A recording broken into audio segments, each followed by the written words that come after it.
Mm. Okay, looks like we're live here on YouTube. And just make myself a little bit of Chinese tea. Just been in a meeting and rushed back. It's actually my birthday today. And I was kind of thinking, oh, should I do it or not? Because I'm going out in a little bit, but with a lot of people from the community. But then I thought, yeah, of course, let's do it. Let's do it indeed. So I've been quite busy. Thanks, TMO. I've been pretty busy. What have I been up to? I've just finished running on Sunday. I finished running or co-running 3-day primal weekend, primal therapy. Primal therapy, in case you don't know, is like therapy working with early life issues, your mom, your dad, trauma that happened in early life, stuff to do, conditionings you picked up from your parents and that kind of thing. And it was a great group. We had about 35 people on the workshop. And I really enjoyed holding the space with Purna, very talented lady therapist, friend of mine who lives here in the community. And that was a really great event. And now I'm kind of, what's next? I'm going to go up to London on Thursday to check out this No More Mr. Nice Guy meetup group, because I'm interested in other workshops going on, working with the male side for men. So I thought I'd go and check this guy out, Rowan something, who's running it. And then at the weekend, Friday, Saturday, Sunday, I'm running a workshop, an introduction to body-based therapy workshop called Rebirthing Bioenergetics and Emotional Release. So I've got a few places on that. If you hear that and you think, oh, I need to get in the group room and have a good scream and shout and do some rebirthing, do some bioenergetics, that would be a good workshop for you. Drop me a line if you're not sure, and we can have a little chat. Otherwise, yes, I am getting pretty busy. Then about 2 days after that, next Tuesday, I've got co-leading Total Life Change, 7-day intensive, and followed by that, I'm moving to Brighton, and then at the weekend, I'm running Project Man, 2-day non-residential intensive for guys, who want to again work on the male side, particularly using, not so much talking or cognitive therapies, but bioenergetics, emotional expression, and more confrontational process work, that kind of thing. So I'm getting pretty busy. Right at the minute. A little bit of this Chinese tea I bought in Dublin, quite tasty it is. And then I'm going out for pizza with about 15 other people at about 7. So this is just going to be about 45 minutes, give myself a little bit of time to put a nice shirt on. Not that this Versace isn't nice, but there you go. Yes, thank you guys. Happy birthday. It's my birthday. Yeah, I've just thought I'd do a video anyway. I don't mind. I'm 58 now, and when the birthdays come along, and it's like, yeah, seen them a few times. It's never at a time. It's middle of January. It's never at a time when it's so good for kind of a big summery kind of party. But anyway, it's nice to have a birthday. I haven't been in a big trip about it really. Last time I was in a big trip about my birthday and getting old and all of that was like when I was 49. And that was a massive trip for me, 49, because suddenly I thought, fuck, next year I'm going to be 50. And what have I done with my fucking life? And I was surprised I got that because I figured at the time in my self-image, I've done lots and lots. But then I could see I was still very busy with achievement and still busy now with stepping up, really. Stepping up. Anyway, then we got some Barcelona Real. Oh, it's your birthday too. Oh, amazing, man. Janayo Kinfe. Okay. So, guys, I see I've got a few people tuning in. If you do have questions, just go for it. I'll rattle on a bit, but feel free to put in questions, anything about your own process, body-based therapy in general, whatever you want to talk about, it's okay. I'm on my laptop these days, so if I get any trolls, I haven't had any trolls for a long time, but if I get any, then I can just delete them. It's quite, gives you that sort of weird control trip thing. Anyway, yeah, it's good. It's good to be leading workshops. I like holding space, quite apart from anything else, quite apart from meeting people. what's really nice is people come to my workshops, and they come expecting quite an intense transformative process. And so they come vulnerable, they come open, it's not like being out in the world where everyone's got a kind of their armor up and their shields, guys as well, they come saying, hey, I want to change something. I know they come and they say, no, yeah, I know it's going to be an intense weekend. I know, I'm going to face myself and be challenged, but I'm up for it. And I love holding space for that. And, I always have the utmost respect for people who are willing to put their heart on the line, to take a risk, to come step up and do something. It's a brave position to take. It's a brave position to take. And I always salute people who are willing to come and get involved in, therapeutic work, because all of this stuff works with the parts of you that for one reason or other have been disowned or held back through trauma or whatever. And so it's always a bit challenging. Sometimes people come for a weekend and they cry their way through most of the weekend. And that's actually sometimes what they need to do. Not always. Sometimes they have to get angry as well. But, it's like, I don't know. It's a very special kind of job to me anyway. It's definitely the best job I ever had. Not that there's that much competition from the other jobs I've done in my time, but it is definitely the best job I ever had. And I'm looking forward to rocking on into my late 50s and 60s and more, and just, putting on the workshops, stepping up. It's kind of exciting in a way. I seem to have got over this whole getting old thing. And I just look at being 60, 65, 70. I'm just going to get out there and fucking do it. I don't give a shit what people think. If they want to sit around and say, oh, you're 70, you can't do that. I mean, who gives a fuck, I'm doing at the minute in the bioenergetic practice in the mornings, I'm doing like a quarter of an hour arch, and it's pretty intense for that 14, 15-minute arch. It's like it's full on with somatic breathing as well. I started this practice. I do it 3 times around. I started it doing bow and arch, chakra breathing. Basically, I call it somatic breathing because chakra breathing is an official kind of Osho meditation. And also somatic is a bit less spiritual a word. But I started that, literally 6 months ago at the end of summer. And I'm still doing it now in January. And I'm really up for it, I don't always feel like doing it when I get up in the morning, but I do it anyway if I've got space. So I managed to do about 6 times a week. 6 mornings a week, and it's really something, this bow and arch. The arch position in particular, over time it starts to open up the whole of the backs of the legs, more and more of the lower back, more and more stuff just slowly gets processed from the neck and the shoulders. It's really quite an incredible practice. I am planning, as soon as I get to Brighton, or even before, to start doing a lot more videos, not so much talking, but more exercises and more stuff, challenge exercises a bit, but I don't want to. I was going to call it challenge exercises, but I probably won't call it that because I don't want people to get too locked into the challenge and then start hurting themselves because it's a bit much for them. But we will be doing some quite decent arm stretches, some long arches, long bows, chair position, and challenging kind of stuff, and just seeing if we can get through it. So I'll start doing those videos soon. I just need to start it off.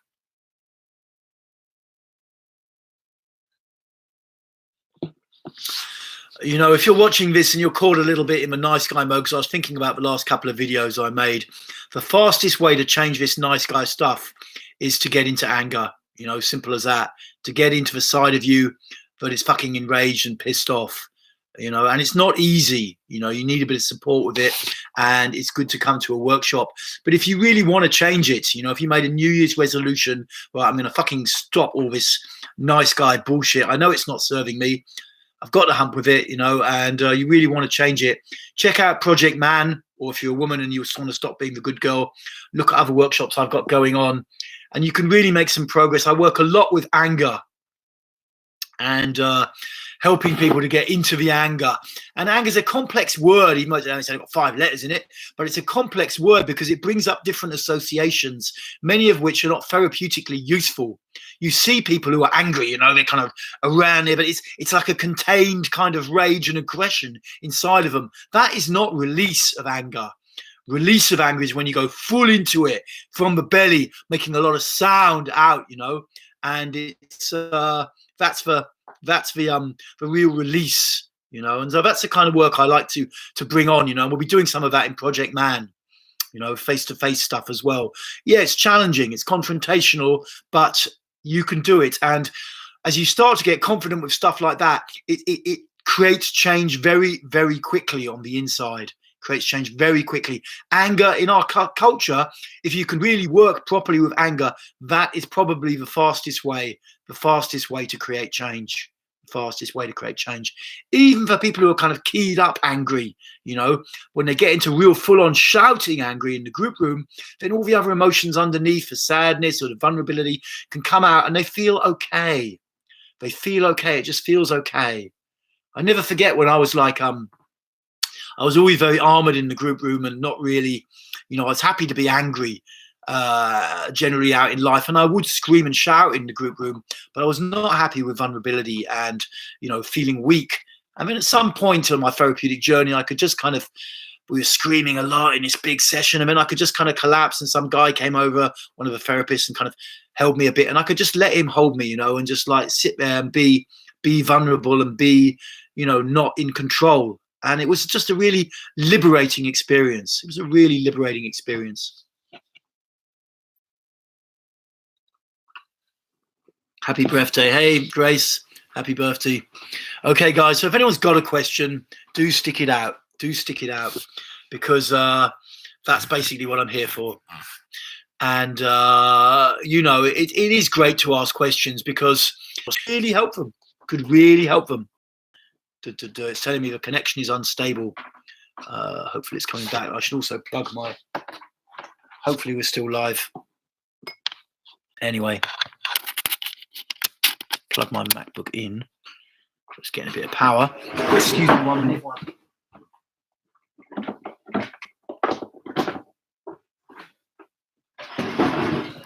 So, I've got a few watchers. Ask me a question about a workshop, ask me a question about your process or whatever's going on inside, you know. There's so much therapy out there, you know, and you know the big story with therapy, really, you know, in many ways, it does not really matter so much what you do, you know. It's more that you really stick with it until you get the change that you need. You know, I see a lot of people out there in this kind of therapy, spiritual marketplace, and it's like they're walking around a mountain trying this therapy, and we're going to try this therapy, and then I'm going to try this therapy. Oh, that didn't work very well. I'll go and try this one. Yeah, it was all right for a bit, but not so good. I think I'll go and try this one. And they're walking round and round. And the bottom line is, at some point, you have to walk up the mountain. So you have to choose a path, and you have to stick with it until you get through. It's as simple as that, you know. It's as simple as that, until you get through. And once you get, you know, once you can see, you know, your way through, then things get easier. They get easier in sensing, but you know kind of what you need to do. Therapy with the kind of stuff I'm doing with the body and awareness, you develop a self-awareness so that you start to look internally. You start to look internally. So you're in challenging situations and you see when you're getting reactive and pushing people away, and you actually change and start to, or later on you say, fuck, I really reacted on that guy there. What was going on? And you look what's going on inside of you. You come out of it. You start to get self-awareness, what it means. And that's when things start to get deeper. Oh, we've got a question, Merta. Hey, Merta. Hi, Dev. Your step-up tip where you tell to open when we were about to close is your best tip, in my opinion. Okay. Usually when I feel a bit numb during the day, suddenly I start instead of numbness. Yeah, great, man. Great, man.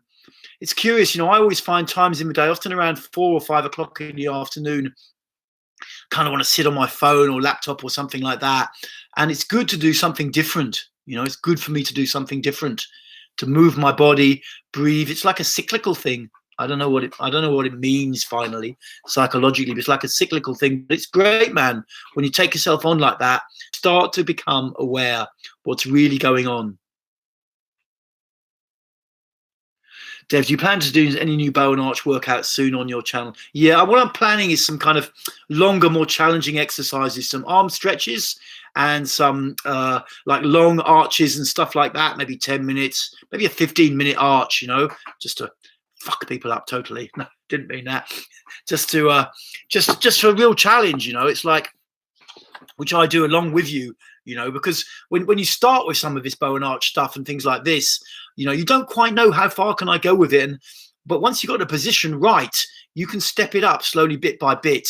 And I know a guy who teaches a long time, very old teacher, famous teacher in Brazil, who gets people to try and do it for an hour, in the arch position. I think, fuck me, I wouldn't do that myself. But I do 15 minutes, and that without touching the floor. And that's really, it's a big challenge. But if you can keep your body open to it, you can keep moving stuff. It shifts a hell of a lot. Bow on the arch is such a powerful practice, such a powerful practice. But the reality is, unless you have someone to help you and guide you a little bit at times, then of course you will, you're not going to want to do like a fucking hour of it or something like that. You think, this is madness, I'm killing myself. Your mind will be going crazy, the defensive layer will be going berserk, But when you see the level of change that can happen by slowly stepping it up a bit more, then you start to get into it. It's one of those positions you can really explore long term. And it will always give you stuff.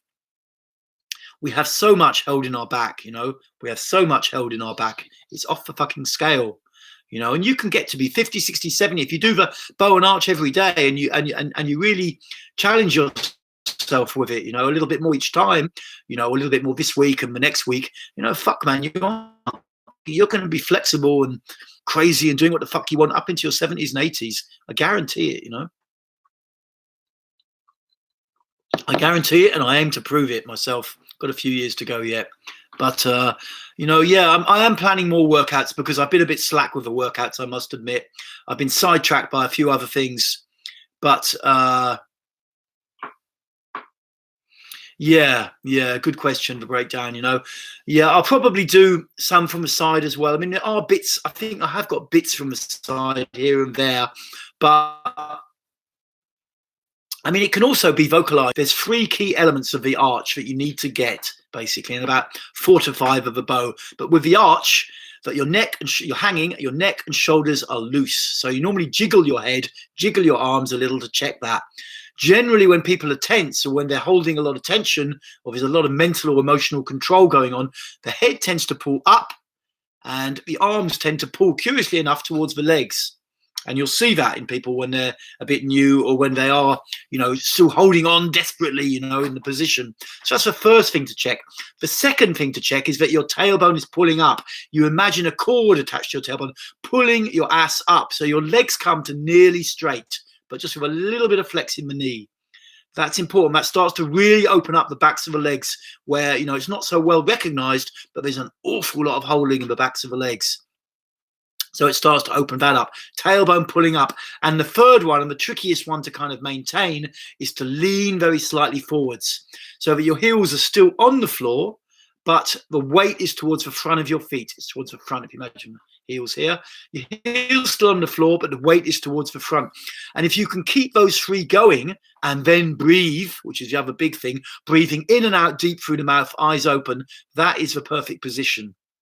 Keep those 3 elements of a position and breathe deep in and out through the mouth. What I tend to add when I'm doing long bow and long arch is somatic breathing, where you have to breathe into certain areas of the body, and that helps. One, because it really, you have to breathe into the body because it's part of it. Otherwise people's breathing quite often slots down. But it also starts to open up your body energetically in the center, so it creates a lot of change. And that practice over time, I don't know another practice over time that can create so much liberation. And you hear all these people talking about this and talking about that, but the bow and arch is a really solid thing. But last 6 months I've been doing it every day up to 15 minutes. You talk about a body like an onion, you release layer by layer. What signs of it were we in touch with our authentic core below the emotion? What did you notice in yourself and your daily behavior? I mean, over time, you get less reactive, Over time, it's like your tendency just to react to certain people or stimuli or whatever. You become more energized, but in a sense, you also become more chilled as well. You get both of those.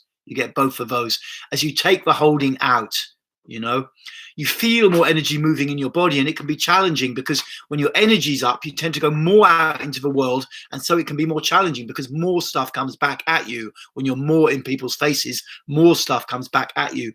But then you stick with that and you allow the triggering. You start to understand what's being triggered. You take the risk to come out more into the world, and at some point you really You know, you really notice. So there is this sense of being less reactive, of being generally more chilled inside your own body, and you feel more energy, more confidence, and you can take more risk.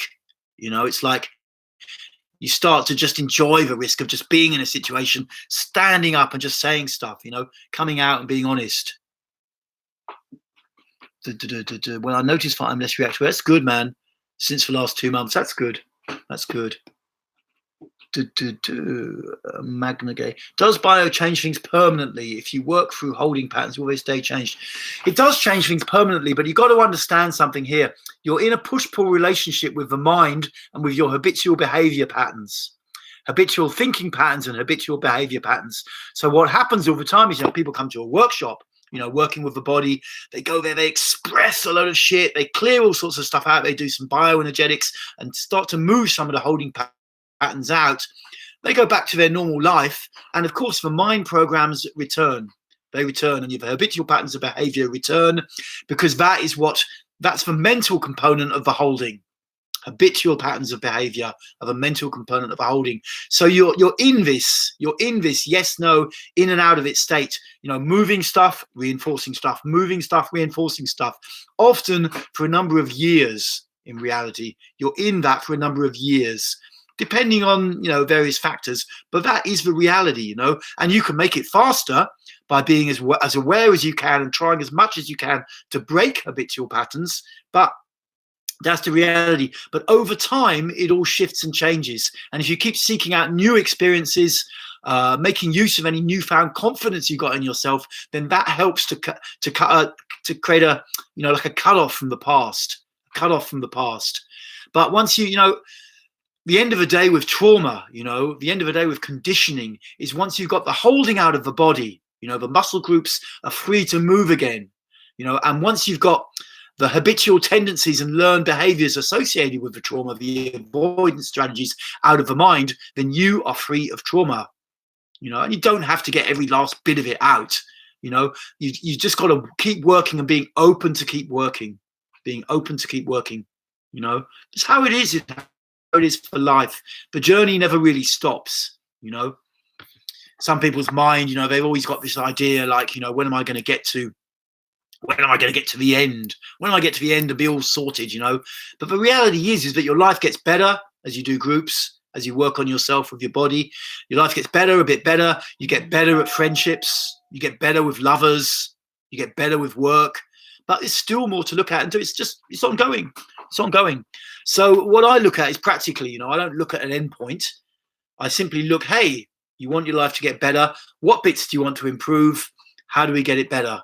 For most people, it works around love life, friendships, and work, you know, work in the sense often of, you know, what you do out in the world. It could be, you know, you're more of a networker or you want to be the boss or something like that. You know, you want to be at the top of a company, of a corporation.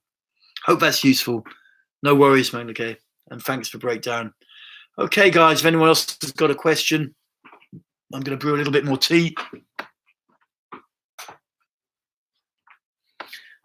Do feel free to go for it, you know. It's good to keep doing it. That's the bottom line, you know. It is tough. It's tough in today's world because we live in a world that's in many ways based around distraction. It's based around the fact that, you know, you can go out and shop and buy stuff rather than think about what's going on inside or be with what's going on inside, you know. So there's so much to distract you and take you away. Nevertheless, if you're a brave soul and you want it, you can do it. What is unique about bioenergetics? Why doesn't usual stretching have the same effect on the nervous system holding patterns?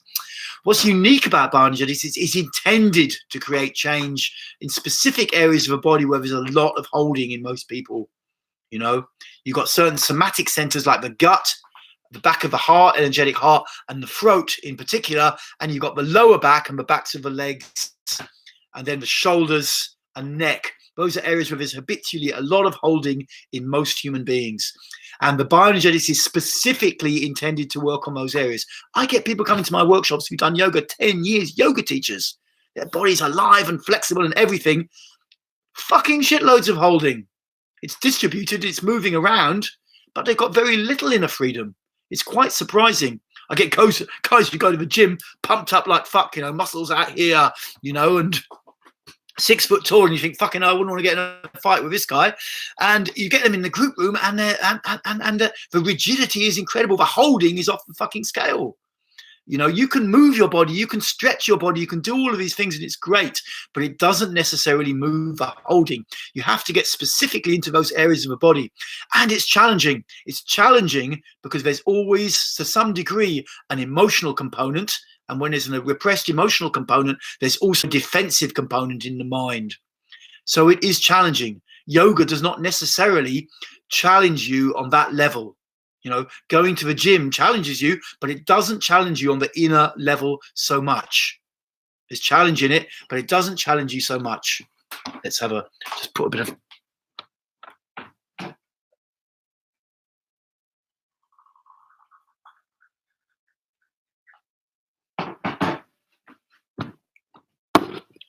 So what I'm saying is, you know, there's nothing wrong with yoga. There's nothing wrong with dancing and going out and going crazy, going to the gym, you know, going to go and run a marathon and stuff like that. But none of that is specifically intended to move holding out of your body. None of it.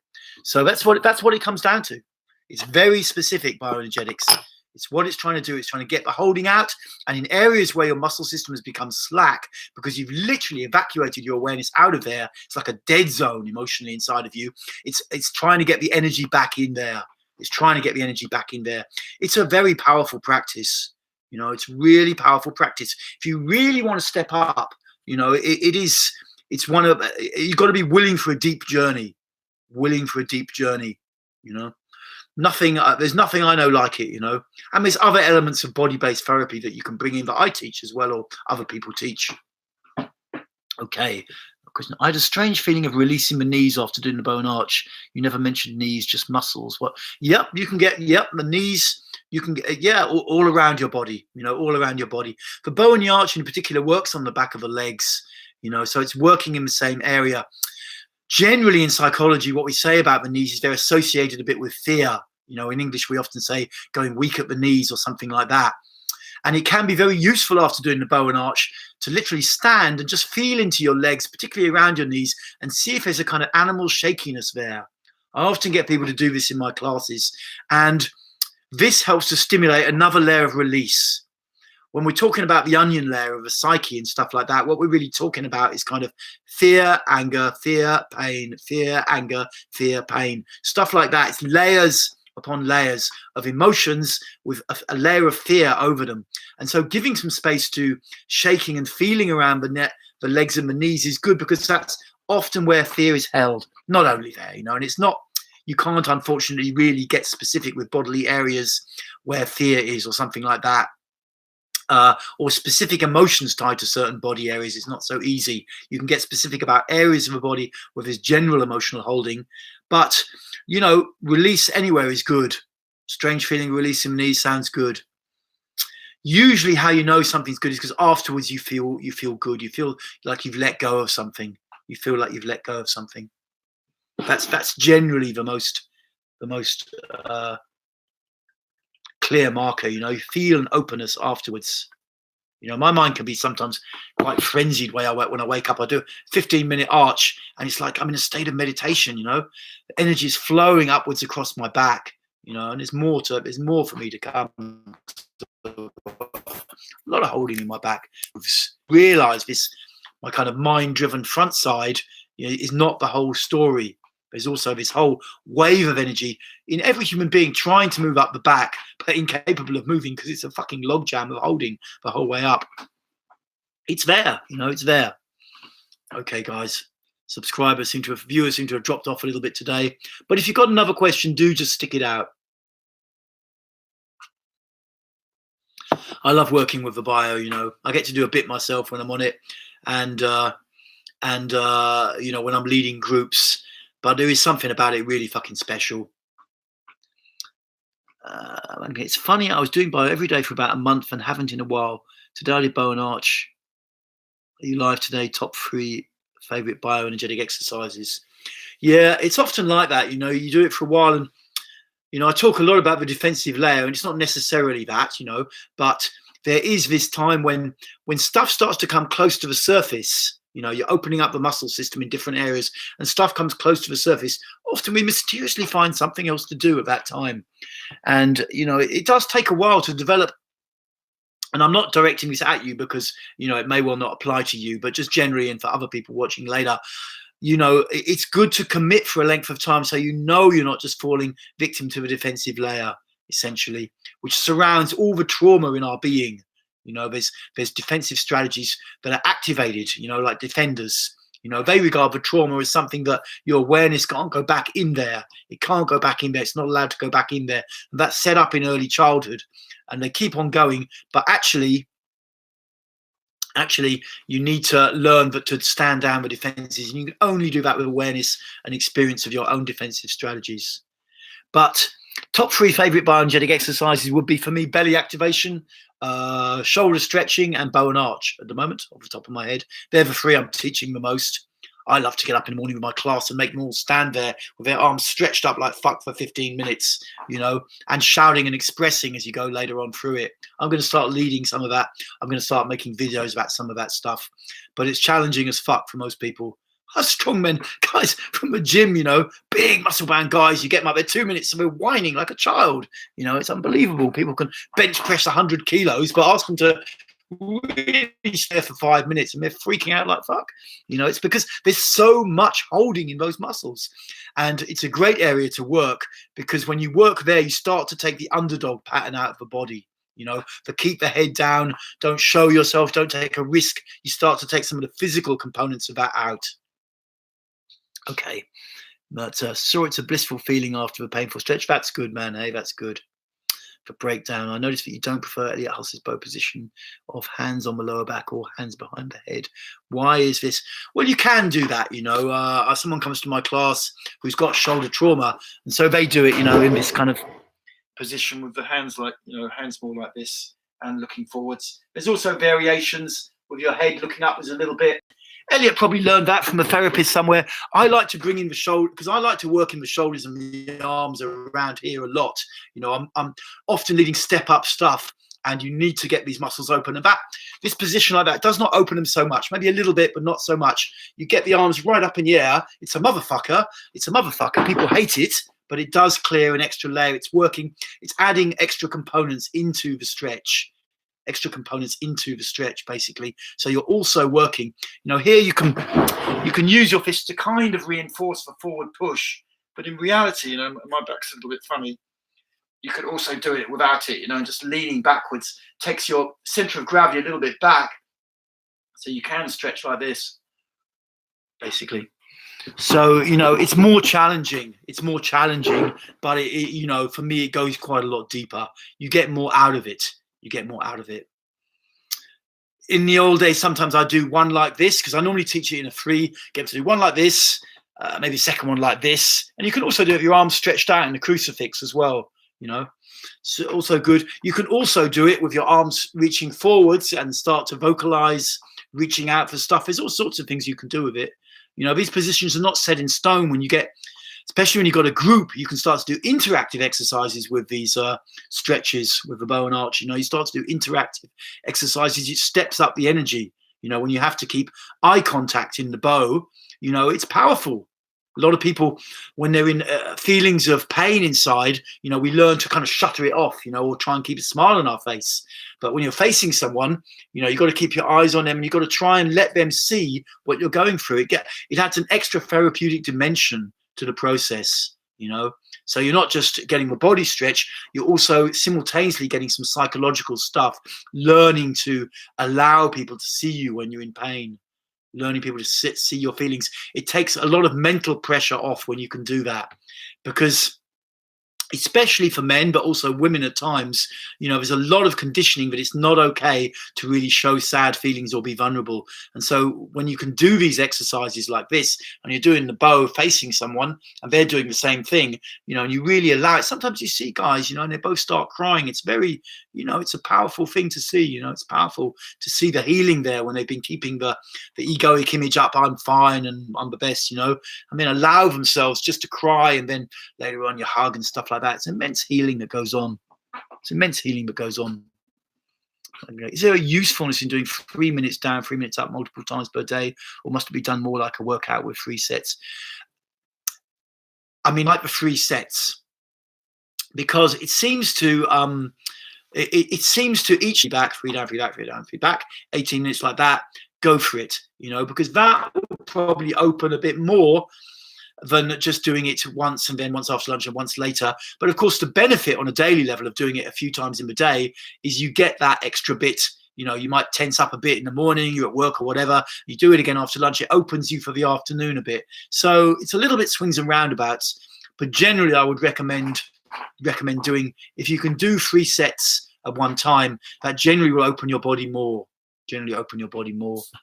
Hey, Adam. Resistance and numbness and spacing out. Yes.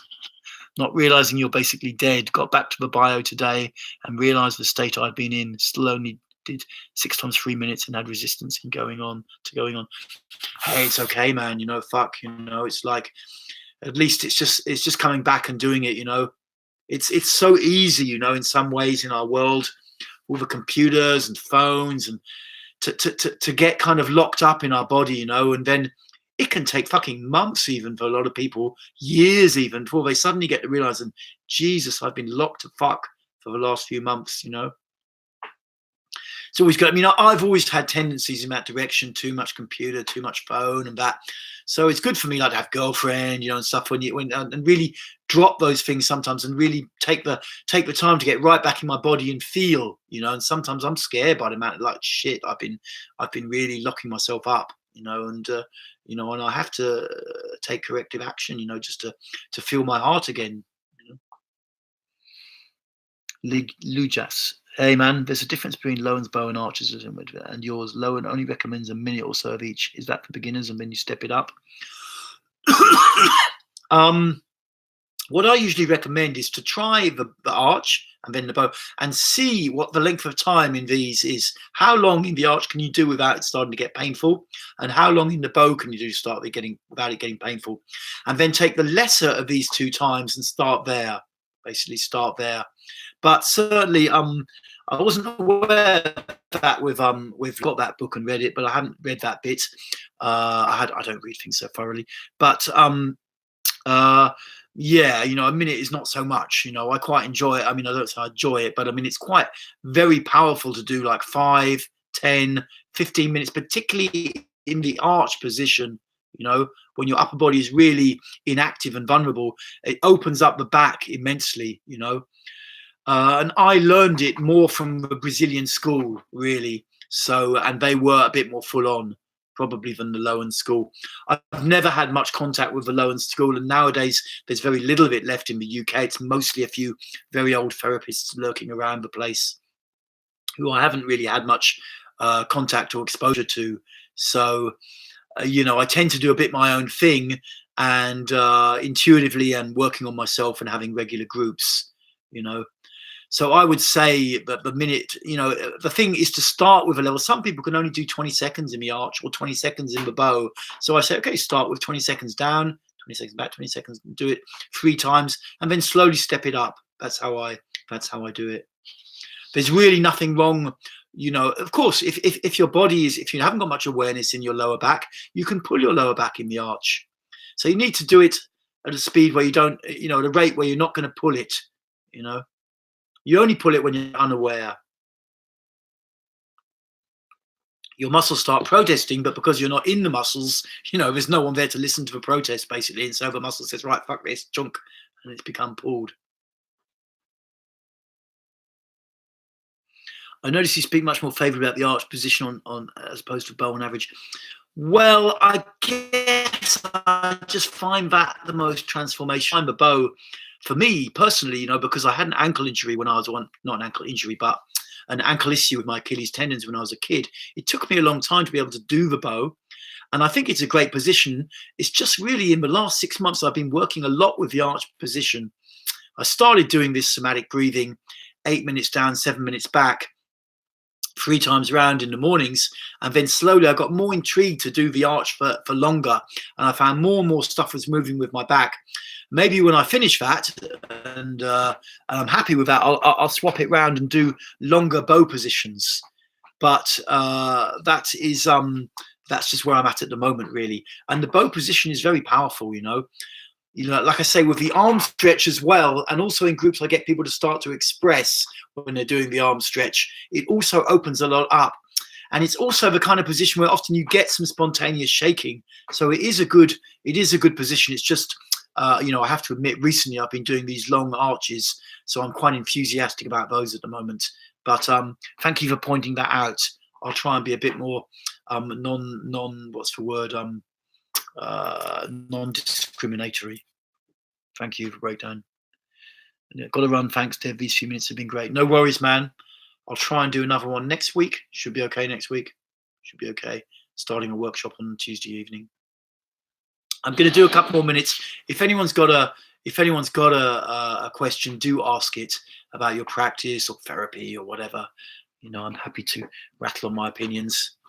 People ask me sometimes, how do you talk for so long? I was telling someone about going to Dublin and, you know, talking for a couple of hours there off the top of my head, you know, really. And they were like, how do you do that? I said, just open my mouth. Just open my mouth and keep going, basically. And then just have enough of a break and enough of, you know, when you're talking with a group of 30, 40 people, just to make sure I've got the eye contact, I'm getting the connection, I'm getting them engaged, you know, and then just keep on going, really, until the end.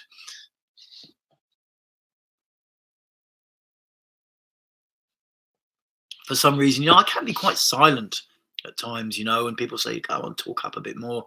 And other times I'm a little bit schizoid with it in some ways. Other times I'm just really fucking talkative, you know, really fucking talkative. So I'm a little bit split in that way. Sometimes I guess if I don't feel so safe in a situation or something like that, or then I can close a little bit. And other times when I'm, you know, if I'm running a group, I'm the one kind of in control. I just talk and open and talk and open. And it's a challenge for me, you know, sometimes to talk more in a social setting where, without trying to dominate things, you know, but just really be open, you know. That's always a good edge for me. Hey you. For some reason, my abs become very tense and start to hurt when I do the bow. When this happens, should I keep going until I feel some release, or should I stop? I mean, if you're really getting physical pain there, I think you've always got to be careful. Pain is a marker. I mean, do you do a lot of gym work? Are those muscles really toned, or do you have a little bit of extra weight? If you feel okay, to let me know. But, you know, it is a question that comes up for people. I don't get it so much myself, but it is a question that comes up for people, pain around the abdomen and the stomach when doing the bow. And generally, I mean, the thing is, you've got to have a respect for pain, you know, and take it slow, you know.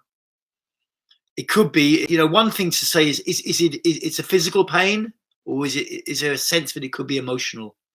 If it's emotional, then you can carry on gently working with it, not pushing too hard, but carrying on breathing and feeling, really breathing and feeling. Is there a big difference between nose, mouth breathing? In bioenergetics, I'm usually recommending mouth breathing because it wakes up the belly and the throat more. You know, it's more of an animal breath in a certain sense. It's more of an animal breath. So, you know, what I like about it is you really engage with your body centers, you know. So I tend to teach that more. It's more of a yang kind of side. But of course, you know, you can do exercises and more meditative exercises and poses that you can do from the nose, with nose breathing in through the nose and out through the mouth usually. You can always give it a try. It gives it a bit more meditative edge. When you can kind of feel internally, you can feel like a couple of streams of energy kind of coming up through your head when you breathe through the nose, breathe in through the nose. I don't work out too much and I'm pretty average weight. It's a physical pain. You got to have respect for physical pain. Simple as that. You don't want to pull a muscle or hurt something else. Say, when it's becoming very tense and starting to hurt, you know, feel that, but don't push it. Don't push it. It could be even that you need to work on other exercises to start with, you know, or instead, you know. Hard to know for exactly without meeting you, but it could be something like that, or it could be something that just passes at some point. It could also be something that you get a release. But generally, physical pain, you got to treat it with respect. got to treat it with respect.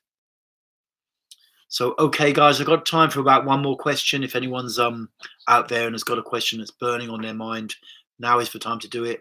My birthday today, as I mentioned earlier, and I'm going out for pizza with about 15 other friends. So I don't want to be late for that. Anyway, let's see if we get another question. Don't wait too long. So if you've got another question, I'm going to hang out for another minute and then I'm going to leave this live stream. But I'm planning to be back next Tuesday. I enjoy these streams, so you know, do tune in if you've got a question. Like I always say, you know, questions also help other people, and you know, another 50, 100 people will watch this in the next month or whatever, and you know, maybe your question is really, really useful for them. Okay, I'm not seeing another question, so I think I'm going to end this stream. Thank you for tuning in, guys. I appreciate you taking the time to tune in, and I'll give you a namaste. Bottom line is, keep doing it. Don't bullshit. You know, if there's real physical pain there, you've got to respect that, but find another way to work and keep going with it. Cool. Cool, man. Cool. Thank you, everybody, and look forward to seeing you again soon. Keep doing the bio.